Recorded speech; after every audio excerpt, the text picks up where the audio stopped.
യേശു നല്ല ഇടയൻ, എന്നുമെൻ്റെ പാലകൻ, ഇല്ലെനിക്കു ഖേദമൊന്നുമേ. യേശു നല്ല ഇടയൻ, എന്നുമെൻ്റെ പാലകൻ, ഇല്ലെനിക്കു ഖേദമൊന്നുമേ. പച്ചയായ പുൽപ്പുറങ്ങളിൽ സ്വച്ഛമാം നദിക്കരയിലും ക്ഷേമമായി പോറ്റും നിന്നെയും സ്നേഹമോടൻ യേശുനായകൻ. ക്ഷേമമായി പോറ്റും നിന്നെയും സ്നേഹമോടൻ യേശുനായകൻ. യേശു നല്ല ഇടയൻ, എന്നുമെൻ്റെ പാലകൻ, ഇല്ലെനിക്കു ഖേദമൊന്നുമേ. യേശു നല്ല ഇടയൻ, എന്നുമെൻ്റെ പാലകൻ, ഇല്ലെനിക്കു ഖേദമൊന്നുമേ.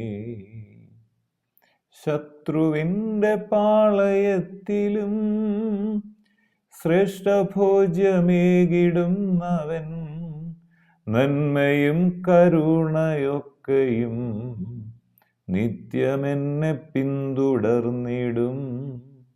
നന്മയും കരുണയൊക്കെയും നിത്യമെന്നെ പിന്തുടർന്നിടും. യേശു നല്ല ഇടയൻ, എന്നുമെൻ്റെ പാലകൻ, ഇല്ലെനിക്കു ഖേദമൊന്നുമേ. യേശു നല്ല ഇടയൻ, എന്നുമെൻ്റെ പാലകൻ, ഇല്ലെനിക്കു ഖേദമൊന്നുമേ. വീണ്ടും വരുന്ന യേശു ക്രിസ്തുവിൻ നാമത്തിലുള്ള സ്നേഹവന്ദനങ്ങളെ എല്ലാ പ്രിയപ്പെട്ടവരെ ഈ സമയത്ത് അറിയിക്കുന്നു. യെശയ്യാപ്രവാചകന്റെ പുസ്തകം 43-ാം അധ്യായം അതിൻ്റെ 2-ാം വാക്യം ഇങ്ങനെ പറയുന്നു: നീ വെള്ളത്തിൽ കൂടി കടക്കുമ്പോൾ ഞാൻ നിന്നോട് കൂടെ ഇരിക്കും. നീ നദികളിൽ കൂടെ കടക്കുമ്പോൾ അവ നിന്റെ മീതെ കവിയുകയില്ല. നീ തീയിൽ കൂടി നടന്നാൽ വെന്ത് പോകുകയില്ല. അഗ്നി ജ്വാല നിന്നെ ദഹിപ്പിക്കുകയുമില്ല.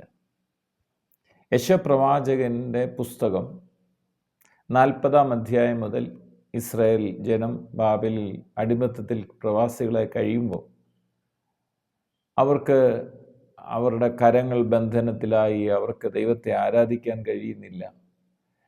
അടിമത്തത്തിൽ പ്രതികൂല സാഹചര്യങ്ങളിൽ തകർച്ചയിൽ കഴിഞ്ഞപ്പോൾ എല്ലാ പ്രതീക്ഷകളും അസ്തമിച്ചപ്പോൾ ദൈവത്തിൻ്റെ ജനത്തിൻ്റെ അടുത്തേക്ക് ദൈവം തൻ്റെ പ്രവാചകനെ അയക്കുകയാണ്.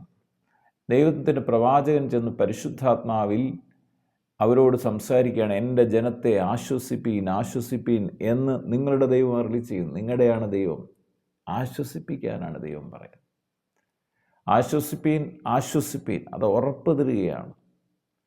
ഇതൊരു ബുക്ക് ഓഫ് കംഫർട്ട് എന്നാണ് ഈ പുസ്തകത്തിന് മൊത്തത്തിൽ പറയുന്നത്. 40 മുതലുള്ള അധ്യായങ്ങളിൽ ആശ്വാസത്തിൻ്റെ പുസ്തകം.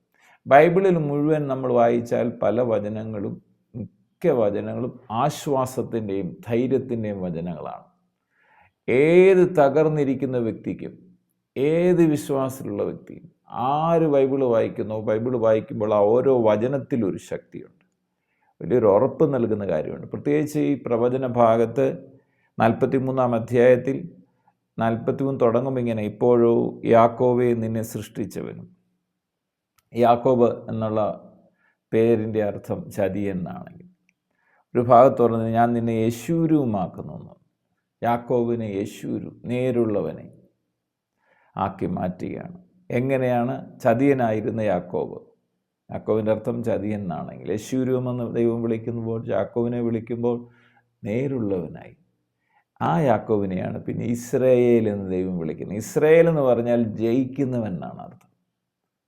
യേശുക്രിസ്തുവിൽ വിശ്വസിക്കുന്നവർ ഇസ്രായേലില്ല തുല്യമാണ്. എന്ന് വെച്ചാൽ എല്ലായിടത്തും യേശുക്രിസ്തുവിൽ വിശ്വസിക്കുന്ന നിങ്ങൾക്കും എനിക്കും ജയമാത്രമാണ്.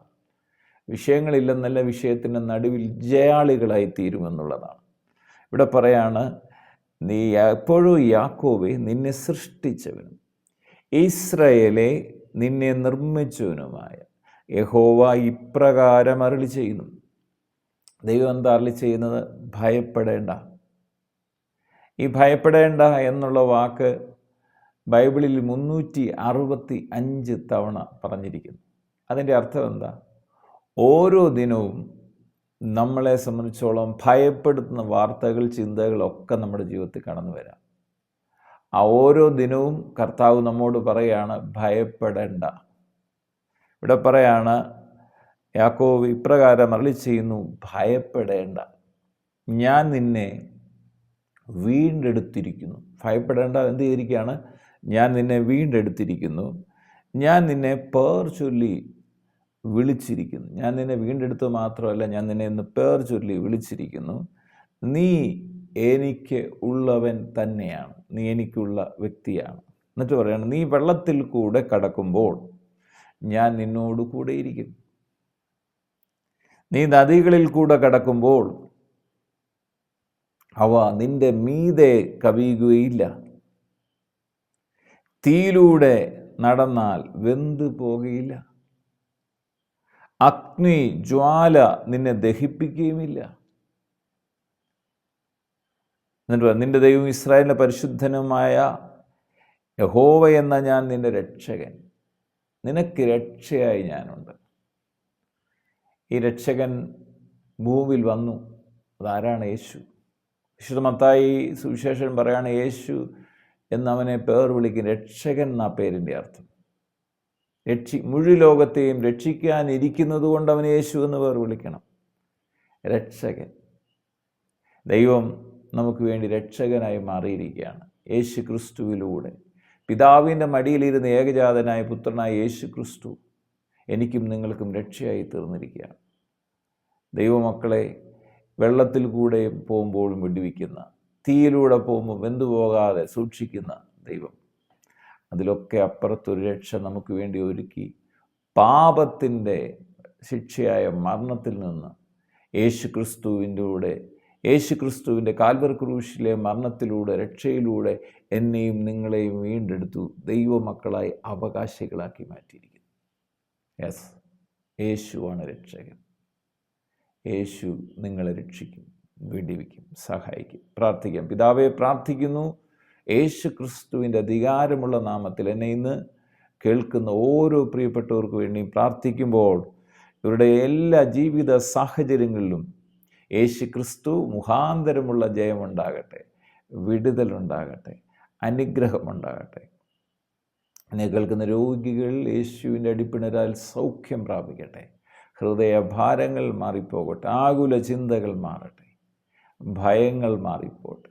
കർത്താവായ യേശു ക്രിസ്തുവിൻ്റെ മഹത്വം ഓരോ വ്യക്തി ജീവിതങ്ങളിലും വ്യാപരിക്കട്ടെ. പ്രാർത്ഥിച്ച് അനുഗ്രഹിക്കുന്നു. സകല മഹത്വവും അറുക്കപ്പെട്ട കുഞ്ഞാടിന് തന്നെ. യേശു ക്രിസ്തുവിൻ പൊന്നുനാമത്തിൽ പിതാവേ, ആമേൻ.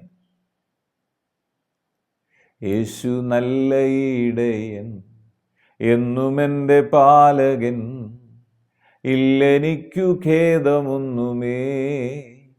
യേശു നല്ല ഇടയൻ, എന്നുമെൻ്റെ പാലകൻ, ഇല്ലെനിക്കു ഖേദമൊന്നുമേ. യേശു നല്ല ഇടയൻ.